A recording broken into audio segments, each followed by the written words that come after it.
नमस्कार, न्यूज 18 राजस्थान पर आप सभी का स्वागत। मैं हूं आपके साथ हेमंत कुमार और चलिए खबरों को देखते हैं सुपरफास्ट अंदाज में। यूक्रेन पर रूस के हमले से दुनिया भर में हलचल मची हुई है और कई देशों के खिलाफ होने वाले नाटो की ओर से नतीजा भुगतने की धमकी के बावजूद रूसी सेनाएं आगे बढ़ रही हैं। चेरनोबिल एटमी ठिकाने पर उनका कब्जा हो गया। राष्ट्रपति पुतिन ने अभी ऑपरेशन चलाने का ऐलान किया है। रूस और यूक्रेन के युद्ध से विकराल स्थितियां पैदा हो गई हैं। यूक्रेन के राष्ट्रपति ने कहा है कि राजधानी कीव के पास वाली एयरफील्ड पर रूस ने अपना कब्जा कर लिया है। वहीं अमेरिकी राष्ट्रपति जो बाइडेन ने कहा है कि पुतिन ने दुनिया को खतरे में डाल दिया है, उन्हें इसकी कीमत चुकानी होगी।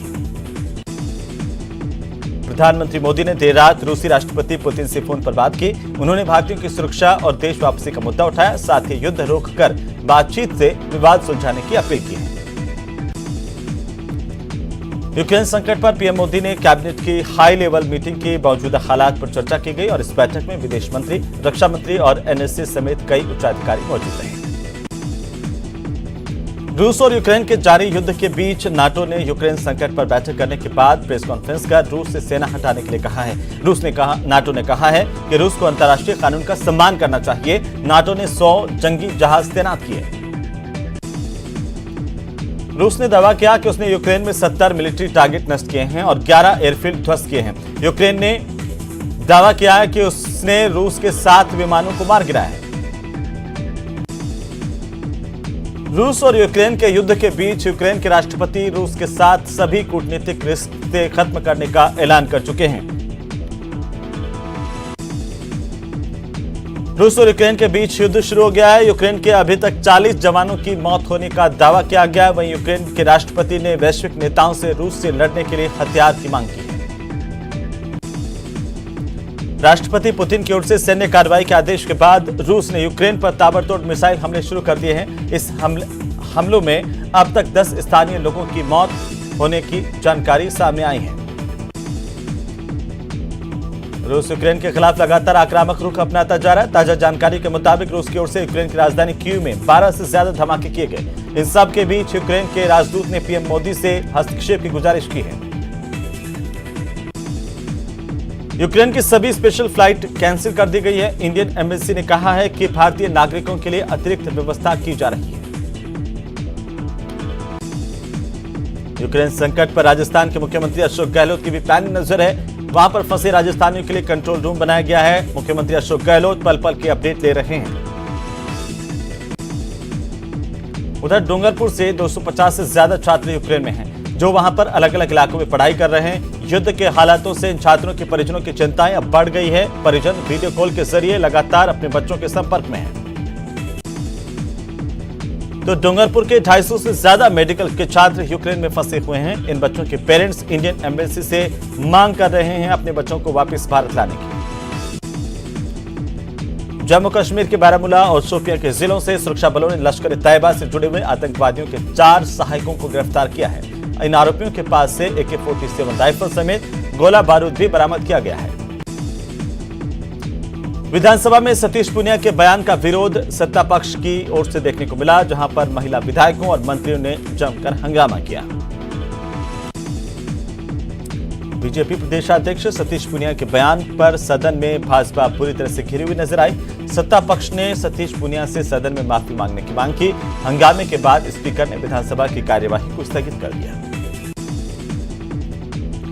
प्रदेश सरकार की महिला एवं बाल विकास विभाग की मंत्री ममता भूपेश ने देश के 5 राज्यों के चुनाव को लेकर भारतीय जनता पार्टी पर करारा प्रहार किया है। उन्होंने कहा है कि 10 मार्च को बीजेपी को दुख व्यक्त करने के लिए कार्यकर्ता भी नहीं मिलेंगे। मंत्री ममता भूपेश ने कहा कि उत्तर प्रदेश समेत 5 जगहों पर भाजपा का सुपड़ा साफ होगा। 5 राज्यों की जनता बीजेपी की दोहरी नीति को समझ चुकी है। यह परिवर्तन का समय है। वहीं बीजेपी प्रदेशाध्यक्ष सतीश पूनिया के बयान पर राज्य मंत्री डॉक्टर सुभाष गर्ग ने पलटवार किया। उन्होंने कहा कि बीजेपी प्रदेश अध्यक्ष की ओर से किसी व्यक्ति के रंग के आधार पर उसे कोसना और वो भी मातृशक्ति को अपमानित करना। मुख्यमंत्री अशोक गहलोत की ओर से पेश किए गए बजट पर बीजेपी प्रदेशाध्यक्ष ने रंगभेदी टिप्पणी की थी, जिसके बाद पूनिया ने अपने बयान पर माफी मांगी। प्रदेश के पहले कृषि बजट को लेकर कृषि मंत्री लालचंद कटारिया ने अपनी प्रतिक्रिया दी। कृषि मंत्री ने कहा कि कृषि बजट खेती किसानी में एक नए युग की शुरुआत हुई है। यह बजट किसान पशुपालकों के कल्याण के साथ साथ सभी वर्गों में खुशहाली लाने वाला है। जयपुर में बीजेपी विधायकों ने मुख्यमंत्री के दिए गए आईफोन को वापस लौटाने का फैसला किया है। इसे लेकर के सत्ता पक्ष ने विपक्ष पर निशाना साधते हुए पूर्व में दी गई चीजों को भी वापस करने की मांग कर दी। संयुक्त अरब अमीरात में बन रहे स्वामी नारायण मंदिर में श्रद्धालु गंगा यमुना सरस्वती नदियों के संगम का लाभ पा सकेंगे। लोकसभा अध्यक्ष 5 दिवसीय दौरे पर यूएई में हैं और इस दौरान वे मंदिर पहुंचे और राजस्थानी कारीगरों से मुलाकात की। जयपुर में अन्य पिछड़ा वर्ग वित्त विकास आयोग के अध्यक्ष पवन गोदारा ने अपना पदभार संभाल लिया। 20-21 मार्च को आरएएस मुख्य परीक्षा आयोजित की जाएगी। आरपीएससी की ओर से नया शेड्यूल इसे लेकर जारी कर दिया गया। पहले 25 और 26 फरवरी को मुख्य परीक्षा का आयोजन होना था। जयपुर में बीजेपी प्रदेश अध्यक्ष के खिलाफ बयान को लेकर के कलेक्ट्रेट सर्किल पर यूथ कांग्रेस की ओर से जोरदार प्रदर्शन किया गया। सर्किल पर एक यज्ञ भी किया गया। यूथ कांग्रेस के कार्यकर्ताओं ने पूनिया के बयान की निंदा की और इसे महिलाओं का अपमान बताया। विधानसभा में बजट पर वाद विवाद के बाद कांग्रेस के वरिष्ठ विधायक अमीन खान ने अपनी ही सरकार पर हमला बोला और अल्पसंख्यकों को इग्नोर करने के आरोप लगाए। सतीश पूनिया के बजट वाले बयान को लेकर के जयपुर में महारानी कॉलेज के बाहर छात्राओं और एनएसयूआई के कार्यकर्ताओं ने जोरदार प्रदर्शन किया। भरतपुर के बयाना थाना इलाके के गांव चीखरू में एक बदमाश ने अपने ही गांव के एक युवक के घर पर फायरिंग की। बदमाश ने युवक से शराब के पैसे मांगे, नहीं देने पर उसके घर आया और फायरिंग कर दी। इसके बाद गांव वालों ने बदमाश को पकड़ लिया और पेड़ से बांध करके जमकर धुनाई की। कई घंटों तक बदमाश को पेड़ से बांधे रखा। बाद में कलसाड़ा चौकी पुलिस मौके पर पहुंची। पेड़ से आरोपी को छुड़वाया गया। भरतपुर पुलिस ने बड़ी कार्रवाई करते हुए 2 ठग और 1 बाल अपचारी को पकड़ा है। आरोपी भोले भाले लोगों को अपने जाल में फंसाकर उनसे ठगी की वारदात को अंजाम देते थे। डेग थाना पुलिस को इसकी सूचना मिली थी। अश्वगंधा और मेथी के पौधों के बीच गांजे की खेती करने वाले एक व्यक्ति को प्रतापगढ़ की रटांजना थाना पुलिस ने गिरफ्तार किया, जिससे पूछताछ की जा रही है। राजसमंद जिले की कुमारिया पुलिस ने बड़ी कार्रवाई करते हुए अवैध गांजा परिवहन करते हुए एक व्यक्ति की गिरफ्तारी की। आरोपी के पास से 1 किलो 116 ग्राम गांजा बरामद किया गया। धौलपुर जिले के कौलारी थाना इलाके की एक विवाहिता के साथ बंधक बनाकर दुष्कर्म करने की घटना का पुलिस ने खुलासा किया। 2 आरोपियों को पकड़ा है।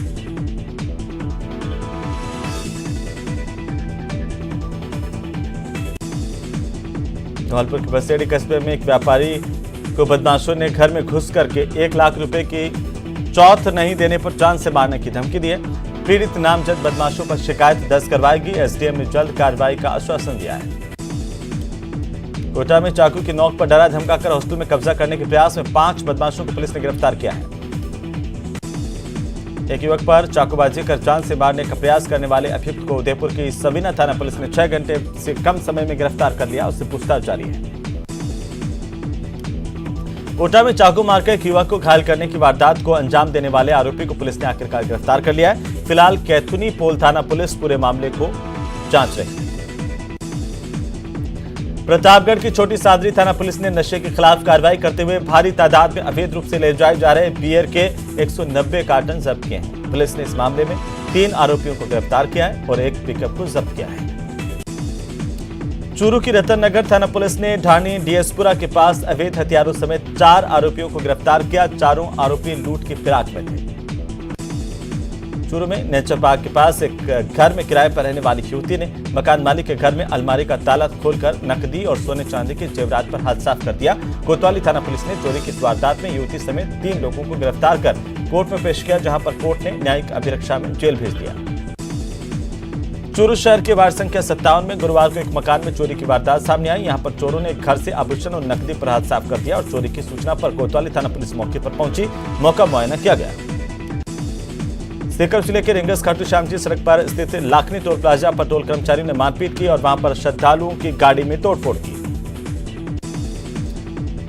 जोधपुर में पुलिस कमिश्नर नवज्योति गोगोई के निर्देश पर 35 जुआरियों को हिरासत में लिया गया। दरअसल गुरुवार देर शाम को कमिश्नरेट स्पेशल की टीम सीएसटी प्रभारी प्रकाश राम के नेतृत्व में प्रतापनगर थाना सदर स्थित डब्बू बस्ती में चल रहे जुए के अड्डे पर छापा मारने के लिए पहुंची। बाड़मेर जिले के सिरधरी थाना इलाके के अरनियाली गांव में शराब के ठेके पर शराब लेने गए युवक की सेल्समैन के साथ बहस हुई, उसके बाद मारपीट हुई।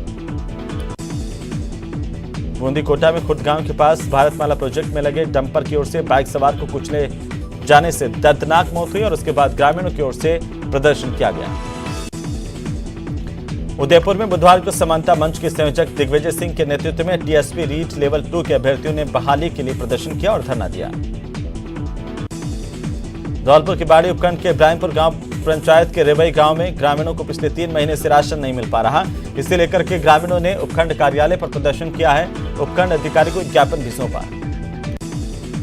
कोटपुतली के शाहपुरा कस्बे में हिंदुवादी संगठनों ने आक्रोश रैली निकाली। कर्नाटक की घटना पर आक्रोश जताया। सवाई माधोपुर जिला मुख्यालय के जमवाय कॉलेज की समूची मान्यताएं रद्द कर दी गई हैं। जमवाय कॉलेज के छात्र पिछले 3 महीने से मान्यता रद्द करने की मांग करते हुए प्रदर्शन कर रहे थे। महापौर मुनीश गुर्जर ने वार्ड संख्या 31 में दौरा किया। गलियों और पार्कों की लाइट की व्यवस्था जांची। महापौर ने नगर निगम की विद्युत शाखा के अधिकारियों को निर्देशित किया है। कांग्रेस का 2 दिवसीय आवासीय प्रशिक्षण शिविर का आयोजन 27 और 28 फरवरी को जैसलमेर में होगा, जिसमें पीसीसी अध्यक्ष गोविंद सिंह डोटासरा शामिल होंगे और पार्टी को मजबूत करने का मंत्र देंगे। झुंझुनू के खेतरी में केसीसी के राजकीय सीनियर माध्यमिक विद्यालय में 3 दिवसीय अध्यापकों का एबीएल प्रशिक्षण शिविर की शुरुआत हुई। कार्यक्रम के मुख्य अतिथि सीएम के सलाहकार और विधायक डॉक्टर जितेंद्र सिंह रहे। सीएम ने बजट में चूरू के तारानगर की राजकीय महिला कॉलेज को पीजी में क्रमोन्नत करने की घोषणा की, जिसके बाद कॉलेज में आतिशबाजी की गई और एक दूसरे को मिठाई खिलाकर खुशी का इजहार किया गया।